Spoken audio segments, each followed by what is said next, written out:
શું ગુજરાતમાં હવે કાયદો અને વ્યવસ્થા માત્ર કાગળ પર જ રહી ગયા છે? શું ખનીજ માફિયાઓને પોલીસ કે તંત્રનો કોઈ ડર જ નથી?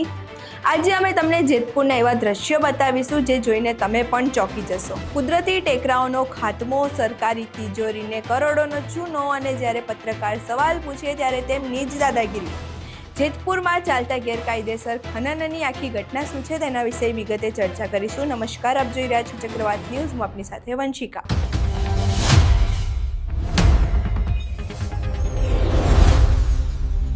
વિકાસના નામે પર્યાવરણનો વિનાશ અને સરકારી તિજોરીની લૂંટ કેવી રીતે થાય છે તેનું સાચું અને મોટું જીવંત ઉદાહરણ જેતપુરમાંથી સામે આવ્યું છે. રાજકોટ જિલ્લાના જેતપુરમાં ખનીજ માફિયાઓ એટલા બેફામ બની ગયા છે કે તેમને રોકનારું કોઈ છે જ નહીં. ખુલ્લેઆમ ધોળા દિવસે મોટા મોટા મશીનો લગાવીને કુદરતી સંપત્તિને લૂંટવામાં આવી રહી છે. ચાલો તમને સીધા જ ગ્રાઉન્ડ ઝીરો પર લઈ જઈએ અને બતાવીએ આ કૌભાંડની હકીકત શું છે. તમારી સ્ક્રીન પર દેખાતા દ્રશ્યો કોઈ સામાન્ય કન્સ્ટ્રક્શન સાઇટના નથી. આ જેતપુરના ફિલ્ટર પ્લાન્ટથી પીઠડિયા જવાના રસ્તા છે. એક સમયે અહીં કુદરતી ધારો અને સુંદર ટેકરીઓ હતી, પણ આજે અહીં માત્ર ખનીજ માફિયાઓએ પાડેલા ઊંડા ખીણો જ દેખાઈ રહ્યા છે. ખનીજ ચોરી કરવા આવતા આ વાહનોમાં ઘણા વાહનોમાં તો નંબર પ્લેટો પણ નથી. આખી જમીનને ખોદીને ચાટણી જેવી કરી નાખવામાં આવી છે. આ બેફામ ખનનથી માત્ર સરકારી તિજોરીને જ મોટું નુકસાન નથી થઈ રહ્યું, પરંતુ આ આખા વિસ્તારનો નકશો બદલી નાખ્યો છે. હવે અહીં આખી ઘટનાનો ભાંડો ફોડવામાં આવ્યો હતો ત્યારે જુઓ પત્રકાર સાથે શું માથાકૂટ થઈ હતી. અમારી જગ્યામાં તમે રેકી કરો, અમારે રાતે કા ચોરો તમે અમારો સામાન, અમારા ટાયર બહાર પડ્યા, તમે ચોરવા ત્યાંથી જ નીકળે હમણાં 2 વાર ટાયર બાજુ જોતા જોતા. નહીં એવી તમે વાત ન કરો. હિતેશભાઈ પૂછી લ્યો, હિતેશભાઈ ને બોલાવો. હિતેશભાઈ મને પર્સનલી ઓળખે છે કે આ વ્યક્તિ કોણ છે, હું કામ આ બાજુ આવ્યો હતો. હા, તમે એવી વાત ન કરો. એટલે મેં હું ચોરી કરવા આવ્યા તો તમે કહેતા હોય તો હું જાણ કરી દઉં. તમારી માલિકીની જગ્યા છે ભાઈ, આ તમારી માલિકીની જગ્યા. તમે નીકળતા અહીંથી જ ને? પણ નીકળ્યા એટલે રસ્તો છે ને, જો અહીંથી આમ છે કે નહીં રસ્તો છે ને? ક્યાં રસ્તો? આ રસ્તો છે ને, અહીંથી અમે આઈલા થઈ. આ રસ્તો છે ને, તમે એવું પૂછી ન ભાઈ રોડ ઉપર કે અહીંયા હું રખડતા હતા. તમે આઈ કાર્ડ જો ઓનલાઈન તમને ઓનલાઈન ગૂગલ ખોલો, ઓનલાઈન માં તમને બતાવીએ. ઓનલાઈન બતાવીએ તમને. તમે કોઈ અધિકારી છો? પત્રકારથી પ્રેસ લખેલી આધારે હાલો માલકો શું કે આધારે તો અમારી જગ્યા અહીંયા જોતા જોતા હું લેવાનું જોવું એ ભાઈ સાહેબ જોવું ગુનો છે. આપો એટલે મેં તમને પૂછ્યું ગુનો છે. જોવું ગુનો છે એટલે હું આવું તમારી જગ્યા જોવાની નહીં એમ.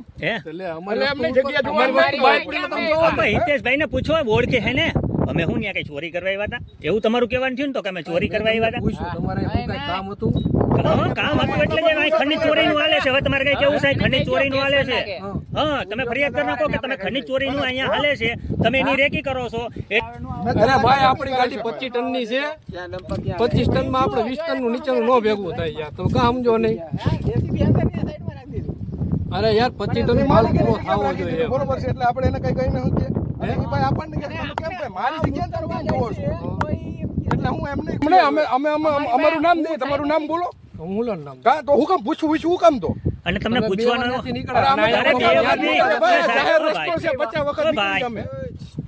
આ રસ્તો હવે સૌથી મોટો સવાલ એ થાય છે કે આટલું મોટું કૌભાંડ ચાલી રહ્યું હોય તો તંત્ર શું સૂતું છે? જ્યારે આ મામલાનો પર્દાફાશ કરવામાં આવ્યો અને સત્ય તમારા સુધી પહોંચાડવા માટે સ્થાનિક પત્રકારોની ટીમ ત્યાં પહોંચી ત્યારે જે બન્યું તે ખરેખર શર્મજનક હતું. વિડીયોમાં જે શખ્સ દેખાતો હતો તે કોઈ સરકારી અધિકારી નથી, પણ ખનીજ માફિયાનો જ એક વ્યક્તિ હતો. જ્યારે કેમેરો ચાલુ થયો અને હકીકત રેકોર્ડ થવા લાગી ત્યારે આ શખ્સના પગ નીચેથી જમીન ખસકી ગઈ. પોતાના બચાવ માટે તેણે પત્રકાર પર જ રોફ જમાવવાનું શરૂ કરી દીધું. તમે અહીં કેમ આવ્યા છો? કેમેરો બંધ કરો. આવી ઉદ્ધવતા ભરી ભાષાનો ઉપયોગ કરી તેણે પત્રકારને ધમકાવવાનો પ્રયાસ કર્યો. આ દ્રશ્યો સાબિત કરે છે કે આ ખનીજ માફિયાઓનો હોંસલો એટલો બુલંદ છે કે તેમને કાયદાનો કોઈ ડર જ નથી.